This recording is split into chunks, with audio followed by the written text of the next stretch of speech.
வணக்கம் விவசாய நண்பர்களே. நம்ம வந்து இப்போ கழனியில் வந்து பார்த்தோம். திடீர்னு பார்த்தா நிறைய காளான் இருக்குது. பாருங்கள், எம்மா காளான் இது பேர். இது ஃபுல்லாகவே சாப்பிட்ற காளான். இதுலேயே 3 ரகம் இருக்குது. இது வந்து மரத்தில் வர்ற காளான். இது இருக்குது பாருங்கள். இது மரத்தில் வர்ற காளான் கலராக இருக்கும். இதுவும் மரத்தில் வர்றது தான். இது வந்து வெள்ளையாக இருக்கும், ஆனால் அந்த ரவுண்டு ஷேப்பில் வரும், ரவுண்டாக வரும். இதை கிட்ட வந்து பாருங்க, அதே மாதிரி இது வந்து இது ஒரு ரகம்.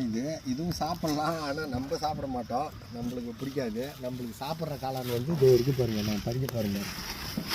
இதுதான் நம்ம சாப்பிட்ற காளான். ஃப்ரெஷ்ஷாக இது போல் இருக்கணும். இவ்வளோ சூப்பராக இருக்குதா, வெள்ளையாக ஒயிட்டாக இருக்கணும். இது போல் இருக்கணும். இது மாதிரி உங்கள் கையில் கிடைச்சிதுன்னா நீங்கள் மிஸ் பண்ணாதீங்க. எவ்வளோ நாள் எடுத்து பொரிச்சு சாப்பிட்லாம். சூப்பராக இருக்கும். இது வந்து ஹைட்டாக இருக்குது பாருங்கள். இந்த காளான் வந்து சாப்பிடக்கூடாது. எதுக்கு கூடாதுன்னா, இது ஒரு ரகம்.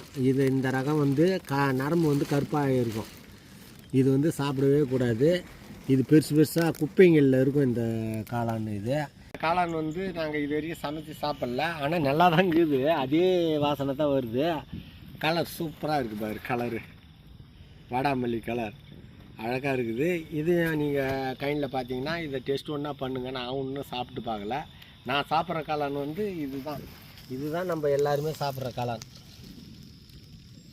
சின்னதாக இருக்கும், ஒயிட்டாக இருக்கும். எப்பயுமே ஒயிட்டாக இருக்கும். அதான் நம்ம சாப்பிட்ற காளான். 2 கிலோ அளவுக்கு பறிச்சிட்டோம். இதே போதும். போய் சமைச்சு சாப்பிட வேண்டியது தான். எவ்வளோ ஒயிட்டாக இருக்குது பாரு. பறித்து வச்சா கருப்பாகக்கூடாது. பறித்து வச்சா அந்த நரம்புலாம் கருப்பாகக்கூடாது. அதான் நல்ல காளான்.